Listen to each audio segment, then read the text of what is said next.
A few years ago, my husband and I, along with his brother's family, went camping in Anastasia State Park in St. Augustine, Florida. It was a fun trip. The area is absolutely beautiful with big, gorgeous trees. The whole place has an enchanted feeling. And if you see an egret, a statuesque bird with milky white feathers, it's easy to imagine that when our backs are turned, it transforms into a princess from a fairy tale. We pitched our tents at one of the campsites in a grove of twisted trees. Later that night, when everyone was asleep, I woke up suddenly. I'm not sure why, but still half asleep, I decided I needed to go for a bathroom break. It was very late at night, during the quiet hours at the campground. As I made my way quietly out of the tent so as not to wake anyone else, I started to hear what sounded like drums, a tribal kind of drumming sound. I got irritated immediately, thinking someone from a nearby campsite was up all night making noise during what was supposed to be quiet hours. I thought whoever this person was, they were being very inconsiderate. The path to the bathhouse was paved, and I could see just enough to make my way under the light of the moon. But about halfway there, as clouds crossed the moon and dark shadows gathered, I decided it was time to switch on my flashlight. It's a good thing that I did. A few seconds later, the light of my flashlight fell on a snake. It was right in my path, and had I not turned on the light, I probably would have stepped on it. I'm not sure what kind of snake it was, but I'm glad I didn't have to test my luck. I stood still, watching it, and fortunately, it quickly moved to the other side of the path and slithered away. This whole time, the tribal drumming sound continued. It was so loud now, I assumed that once I returned to the campsite, everyone would probably be awake. I found the bathhouse and quickly went inside. But the second I walked through the door, the drumming sound stopped. By this time, I had a really bad feeling and was kind of freaking out. I used the facilities quickly and then got out of there. I walked fast along the path towards the campsite. As I walked, I started to notice that my shadow was moving in ways that shadows should not move. I kept stopping and looking at it, angling my flashlight this way and that, moving left and right, trying to convince myself that I was just seeing things. Then my shadow moved in a way that didn't make sense to me, like it was independent of my body, like it had a mind of its own. Kind of like the Disney version of Peter Pan, where Peter's shadow gets loose and sort of dances and makes fun of him and he tries to catch it. I really freaked out then and just took off at a run. I made it back to the campsite and everyone was still in their tents, asleep. It seemed nobody had heard the drumming except me. I practically dove into my tent and zipped it shut. A few seconds later, as I sat there clutching my sleeping bag, I heard something or someone walk in a complete, deliberate circle around the tent.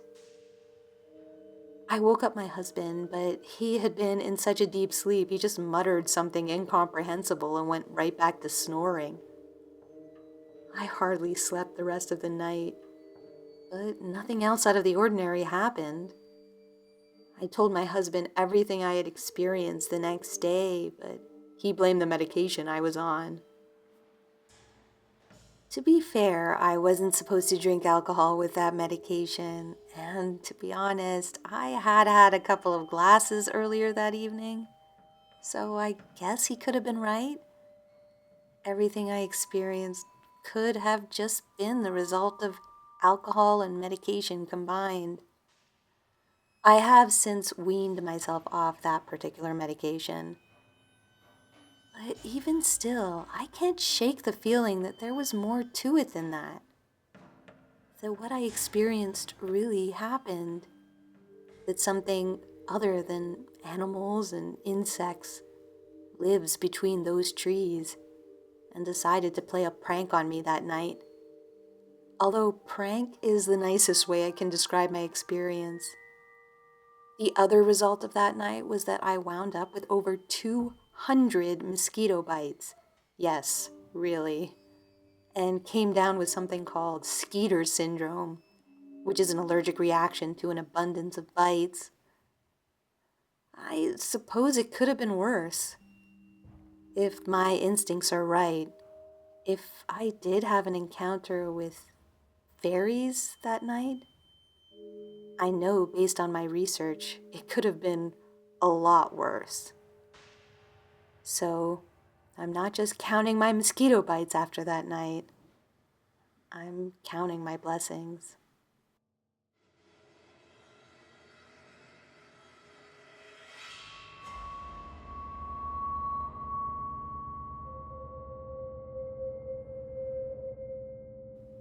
I was about 9 when I had my first moment with, well, I don't know what it was exactly.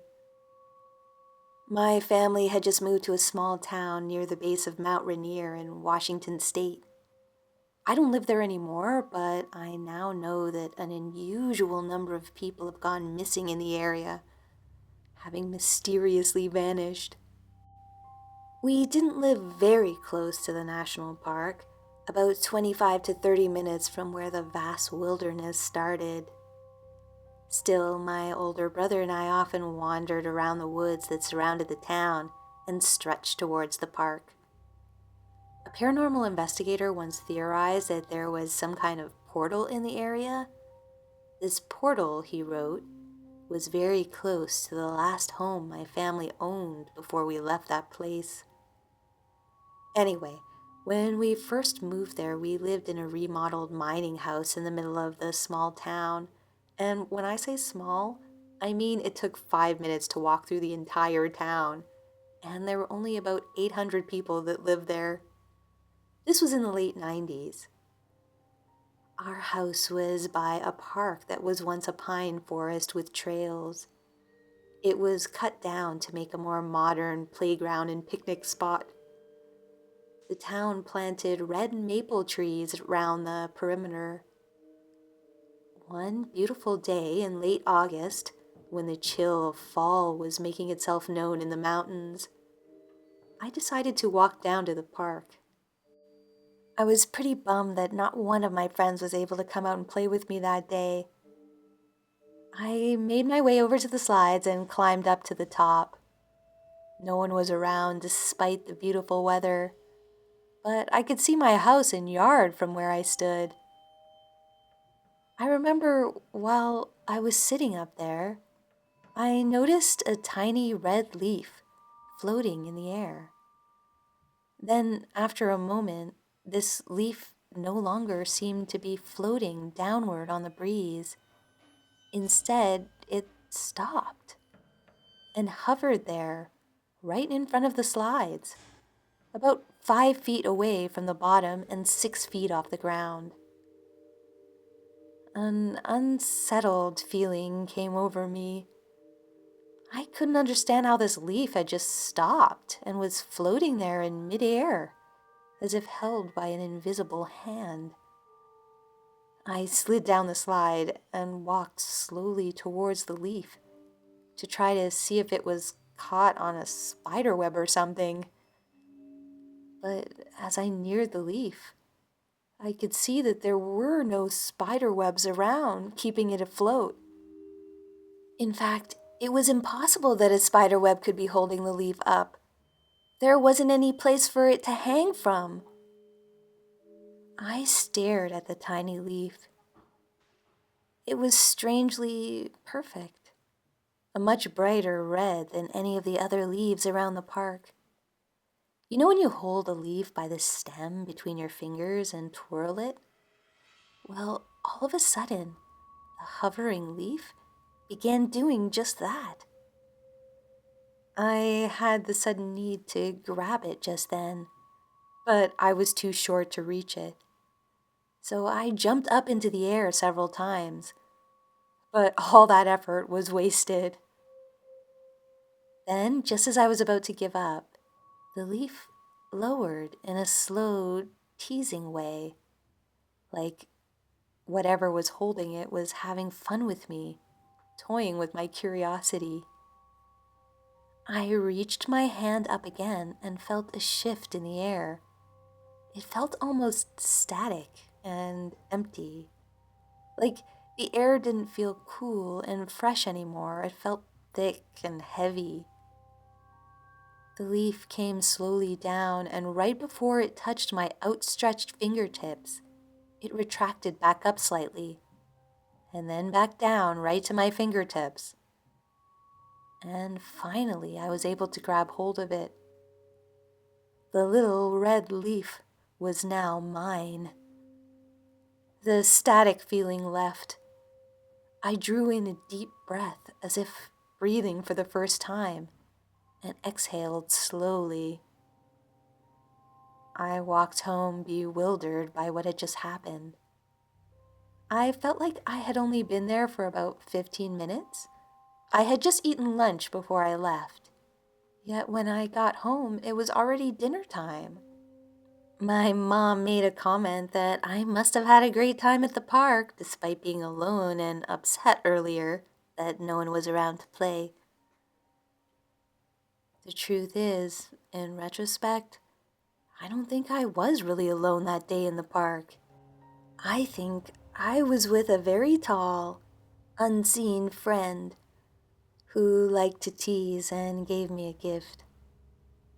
I think my invisible friend was once a resident of the forest that was cut down and replaced by that park.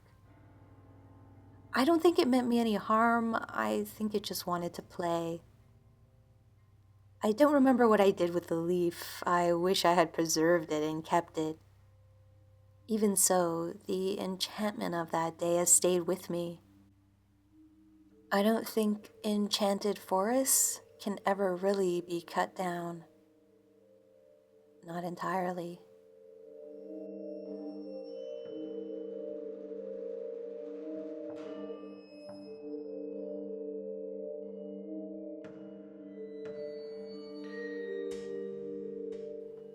In Pennsylvania, there's a campground called Cooper's Lake. Every year, more than 10,000 people descend on this site for an event we call Pennsic. It's a medieval-themed event. Everyone who attends dresses in medieval-style clothing, and we set up tents and pavilions that would not have been thought out of place in the 1500s. For all intents and purposes, for a couple of weeks every year, this campground transforms into a large medieval town. For those of us who regularly attend, there's a kind of magic to the place. It's like you've traveled in time or into a parallel world where you can engage in chivalric combat, learn embroidery, or fire pit bread baking, or dance medieval style around a fire. But as otherworldly as this event can sometimes feel, there were only 2 occasions where I experienced anything truly out of the ordinary.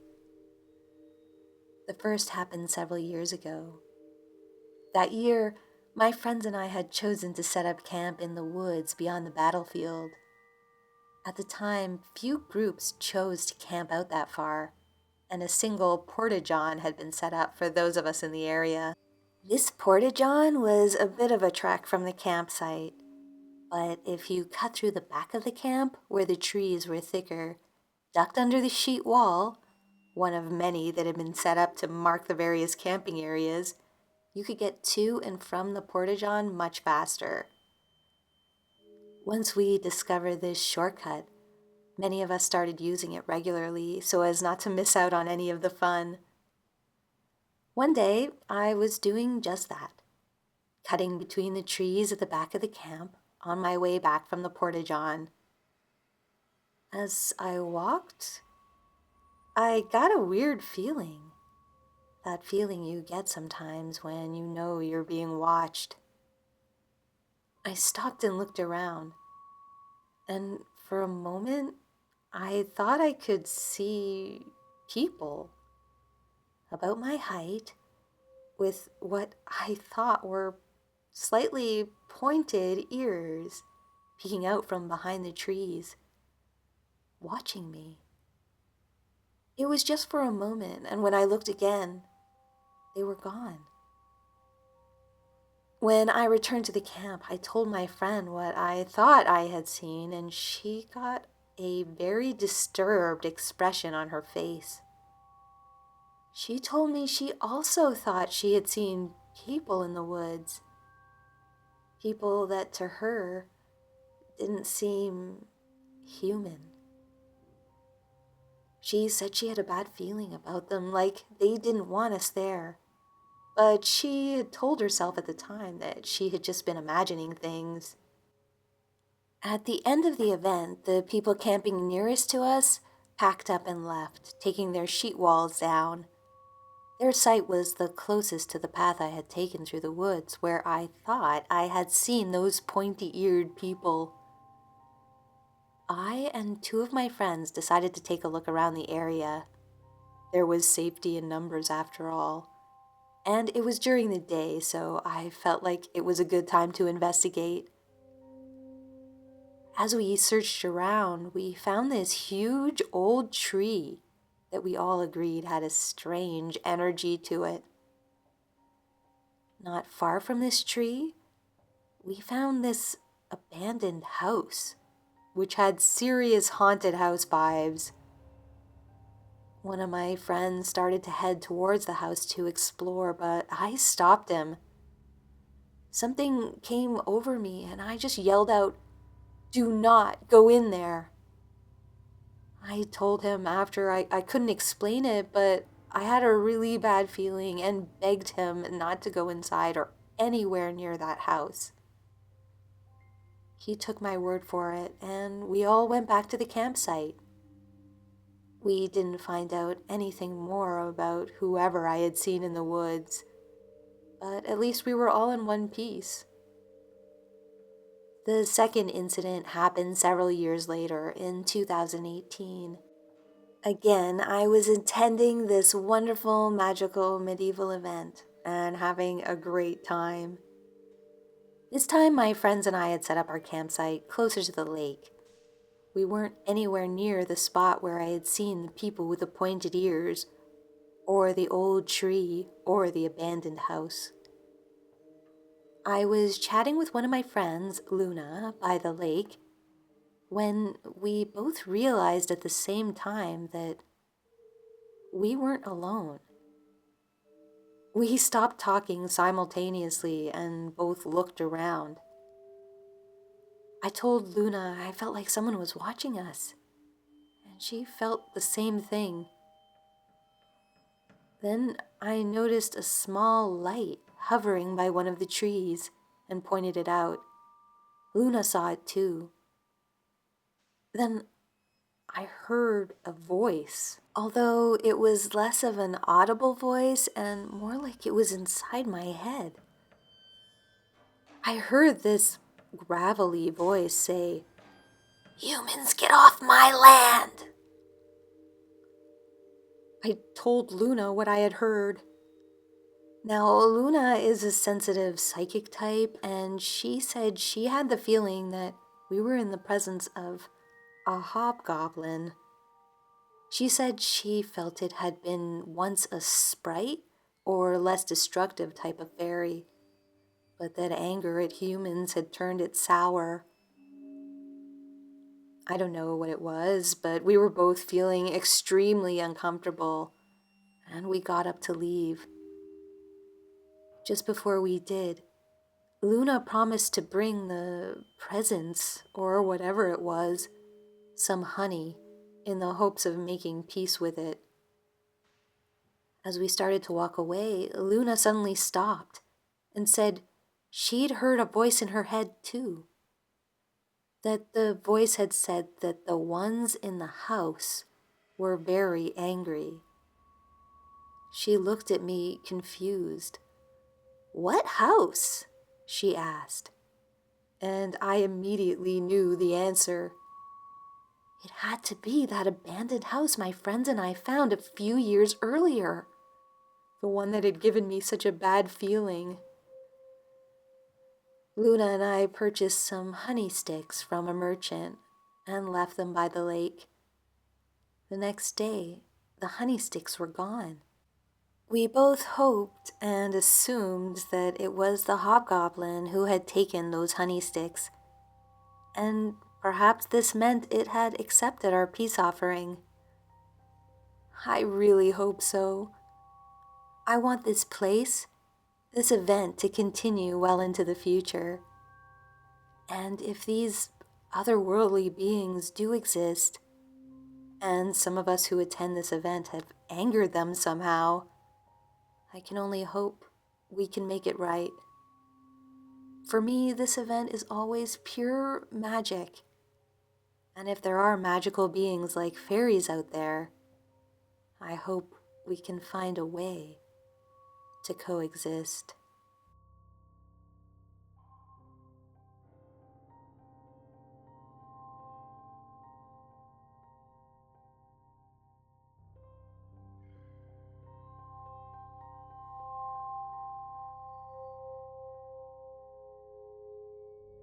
I was 22 when this happened. I'm 23 now, so last year, in the autumn. I was walking with my boyfriend in the woods near my little town in Canada. My town has a lot of history to it, so freaky stuff happens there sometimes. I wanted to show my boyfriend these old carvings I found on this one tree in particular, deep down one of the paths. These carvings were very beautiful, and I felt lucky to have stumbled across them. I'm pretty sure they had been there for a long time because of the subtle layer of bark that had grown over them. One symbol looked like a sun star, but the other I couldn't identify. After a bit of a long and winding trek, I found the tree and showed the symbols to my boyfriend. At the same time, I noticed a birch tree close to the tree with the carvings on it. This birch tree I hadn't noticed the first time. It had a naturally grown notch on its trunk that looked kind of like an eye. I quipped that the eye was watching the symbols and us. I thought my boyfriend would smile when I said this, but he seemed uneasy. He said he wanted to leave. He'd suddenly been struck with an overwhelming sense that he wasn't supposed to be there. I didn't know what he was talking about. I didn't feel anything. I felt completely safe. Now, our town is old, and it's very possible witch trials happened here. I was thinking maybe that's why I felt safe and he didn't, since I'm beginning to research the fundamentals of green witchcraft, and I've always felt a connection to the earth and the forest. Also, I'm a woman and he's a man, but that's just a guess. I didn't want him to feel uncomfortable, so we started to head back right away. That is when it happened. My boyfriend was about 10 feet ahead of me on the trail. All of a sudden, it felt like I walked into and through a giant wall that boomed like a bone drum as I made contact with it. This wall was invisible, but strangely solid, and as big as the world at the same time. In an instant, I heard this single, thunderous, echoing sound, like a drum. And I saw them. Dozens or maybe hundreds of eyes in the bark of the birch trees, all around me, staring staring directly at me. I froze, shocked and stunned. And then I smiled. I can't tell you why, but I was overcome by this bright and joyous sense of awe. I smiled and smiled, genuinely, as these birch eyes were glaring at me. I wasn't scared. I wasn't scared at all. But what was weird was that I felt like the eyes in the birch trees were taken aback by this, even shocked. They were surprised by my reaction, even though not one of them moved or changed in physical appearance. It was like they were all blown back a step by me. Me and what I felt in that moment, like they weren't expecting it. And then the wall was gone, and the eyes and the sense that I had stepped into another world. Just like that. Everything was back to normal. My boyfriend was still walking about 10 to 12 feet ahead of me on the trail. He had no idea I had even stopped. I rushed to catch up with him and told him about what had happened. He believed me, but couldn't explain it. I have never felt such a powerful force before, only to have it melt away with a smile. I can't even begin to explain it, but it happened. It felt real. If anyone has any theories, I'd love to hear them.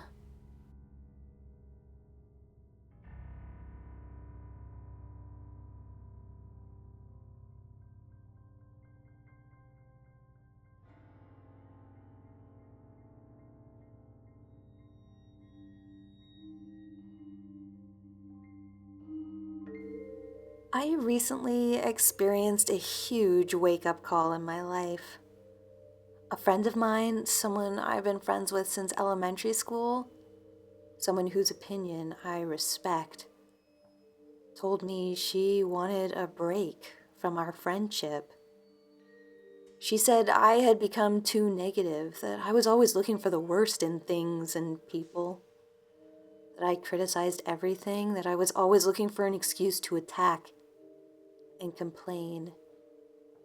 She said she felt like she was always walking on eggshells around me, worried that if she said the slightest wrong thing, I would get offended.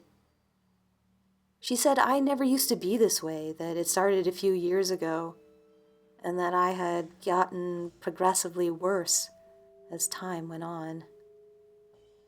I was surprised to hear this. I did get defensive at first, but like I said, I really respect this person's opinion and I value her friendship. The idea that I might lose her friendship because of my negativity made me rethink a lot of things. The more I thought about what she said, the more I realized she had a point.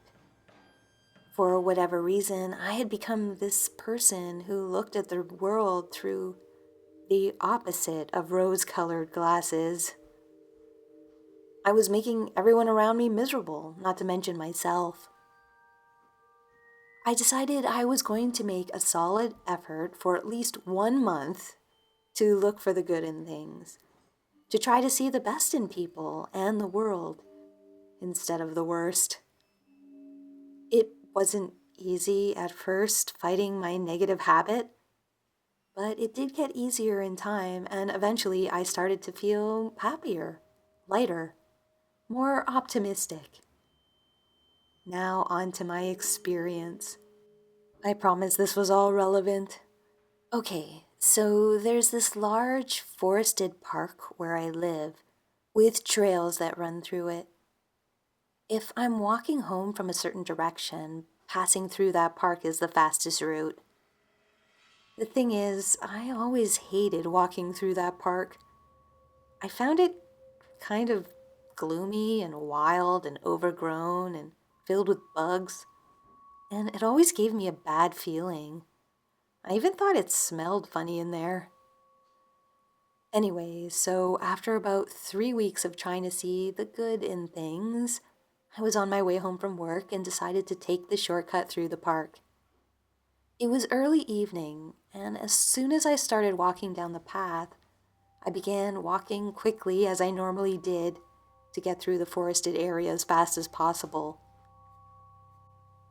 But as I was walking, I told myself I should look for the good in this park, like I was trying to look for the good in everything else.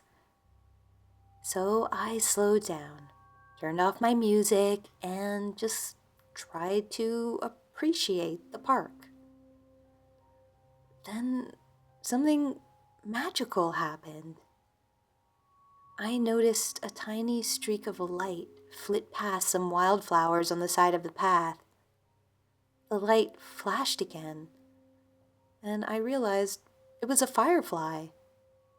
Then I started to notice more tiny streaks of light all around this patch of wildflowers. There were probably about maybe 10 or 15 fireflies practically dancing around this patch of flowers. They looked so beautiful. I stopped to watch them. It was then that I noticed there weren't just fireflies around this one patch of flowers. There were fireflies everywhere, hovering over the flowers and weeds and long grasses and amongst the trees. I couldn't believe it. I had walked this path so many times before, at the same time in the evening, at the same time of year, and I'd never seen a firefly there before. It was magical, like I had wandered into an enchanted forest. The idea that I had previously seen this park as creepy and gloomy now seemed insane to me. It even smelled better, like lavender. Or maybe clover or lilacs. I'm not good at identifying smells. But I soon came to realize that it was like I had been living in some kind of delusion previously, where I couldn't see the world the way it really was. As I was taking in this amazing scene, I noticed a shape amongst the wildflowers. I only saw this for a few seconds, maybe, and it's very hard to explain. But it was like the flowers and the foliage and the fireflies combined briefly and took the shape of a pan-like creature. That's the best way I can describe it. It could have just been a weird shape formed in the shadows, but it felt real at the time. I felt like this creature belonged in this enchanted forest. And I thought for a minute, maybe I could belong there too. I went home feeling on top of the world and so grateful to have had that experience, whether the creature I thought I saw was real or not. I took the whole thing as a lesson that if you shift the way you see things, you really can change your reality. And that if you always look for the worst in everything, you're not helping, you're not changing anything for the better, you're just hurting yourself. And you're making your whole world gloomier. Anyway, long story short, I made up with my friend, and I visit that forest whenever I can. And lately, every time I go, I see fireflies.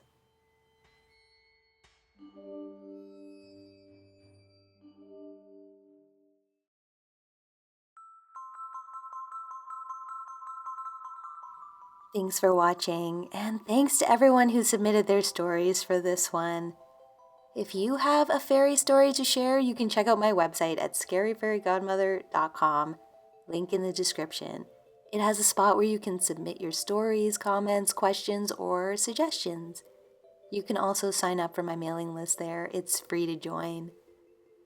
As always, special thanks to all my supporters on Patreon who are helping to keep this content going and helping me to do things like build websites and hopefully expand in the future. I just really appreciate you guys so much, and I'm so grateful for the support you're giving this work. If you like this content and would like to support it, please check out my Patreon page. The link is in the description. The stories in this video came entirely courtesy of subscribers this time, so thanks you guys for submitting your stories. These stories were edited for dramatic and narration purposes. Please leave a comment below. Let me know what you thought of these stories. Do you have any theories as to what people experienced in these stories? Let me know in the comments. And of course, don't forget to like, share, and subscribe if you're new, and hit the bell to receive notifications of new videos. And until next time, this has been a visit from your scary fairy godmother.